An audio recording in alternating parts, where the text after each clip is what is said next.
Literal na pinaasa lang talaga nitong si Lebron, itong si Draymond Green. Naglabas pa ng sama ng loob yan mula sa interview dahil nangako nga raw sa kanya itong si Lebron na sasali yan sa Warriors para makalaro siya at itong si Curry. Pero nabalitaan niya na nga lang ngayon na pumirma yan ng contract sa Sixers na sinabi ni Lebron sa kanyang araw na una pa lang interesado nga raw to na makalaro kasama siya at si Curry sa Golden State Warriors pero mukhang iba yung nangyari sa kalagitnaan. Hindi mo rin masisisi itong si Draymond Green na maglabas ng samaan ng loob kasi talagang grabe rin yung effort na ginawa niyan para ma-recruit lang itong si Lebron. Nagkaroon pa yan ng personal meeting, public recruitment dahil meron nga silang magandang relation sa loob at labas ng liga pero mukhang tinabla sila ngayon nitong si Lebron Mukhang dito rin mismo mapuputol yung pagkakaibigan ng mga to. Literal na nadismayang araw kasi itong si Green sa bigla ang desisyon na ginawa ni Lebron na pumunta sa Philadelphia.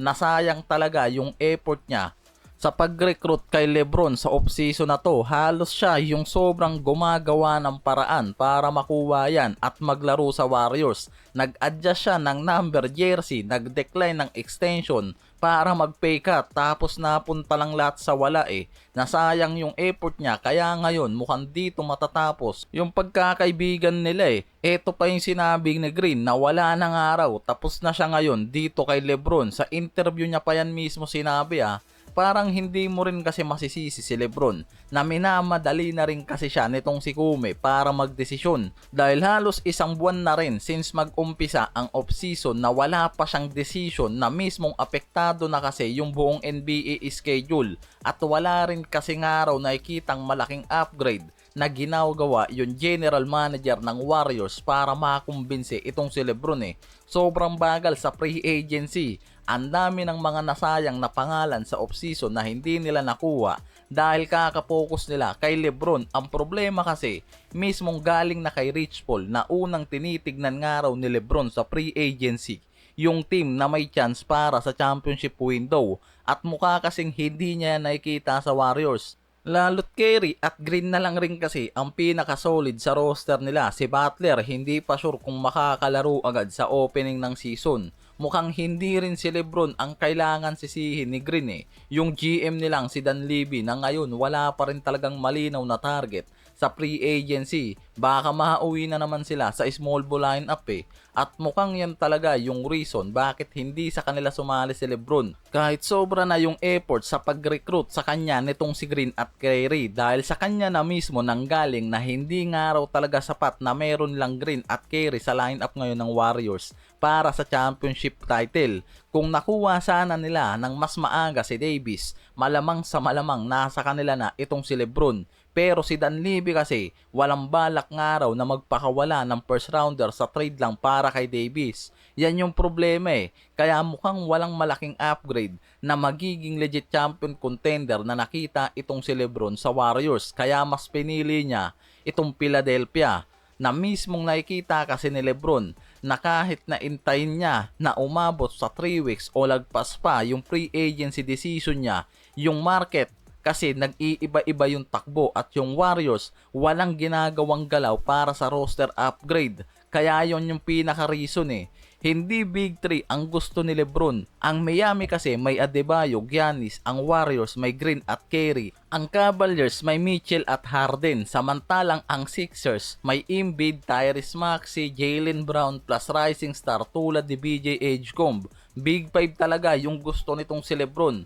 Kaya yung ibang analyst ngayon, super team na ang tingin dito sa Sixers since mag-sign sa kanila itong si Lebron. Grabe yung pagtaas din ng championship ad kasi ng Sixers ngayon after mag-sign sa kanila itong si Lebron Hindi lang pala championship odds, pati yung market at tickets nila, grabe yung tinaas. Yung nabasa ko nga ngayon, ibang klase nga raw talaga yung epekto nitong si Lebron sa franchise na pinupuntahan niya Ang OKC Thunder kasi sa championship odds nasa 24% chance pa rin, samantalang ang San Antonio Spurs nasa 19% ang chance. Ang Philadelphia ngayon umabot sa 12 to 13% ang chance mula sa 7 to 8% lang sa mga dumaang season.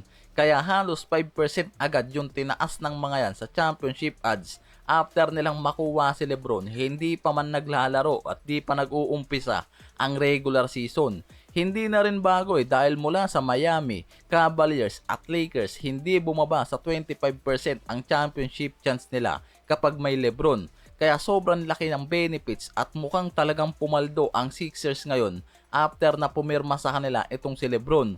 Hindi na lang prangkisa yung nakikinabang pati yung market. Umakyat yung poly market sa championship probability sa Sixers ngayon mula sa pagiging mid-tier contender na lang. Umakyat sila sa third team ngayon kasunod ang OKC at San Antonio Spurs. Sumabog na rin yung ticket demand ng Philadelphia ngayon. Ito yung isa sa pinakamalaking effect pagdating na Lebron. Ayon sa StubHub kasi, 200 times ang tinaas ng demand para sa Sixers tickets kumpara bago i-announce yung pag-sign ni Lebron sa kanila. Halos 470 times naman ang tinaas ng mga taong naghahanap ng Sixers tickets online ngayon sa iba't ibang states. Ang pinakamurang preseason ticket laban sa Boston Celtics around $100 lang sa umpisa. Pero after ng announcement kay Lebron, umakyat yan sa $540. Wala pang isang oras yung nakakalipas. Sa mga business reports naman, yung unang batch ng LeBron James number 23 Philadelphia 76ers swingman jersey naubos lang sa loob ng 2 oras after ilabas sa market.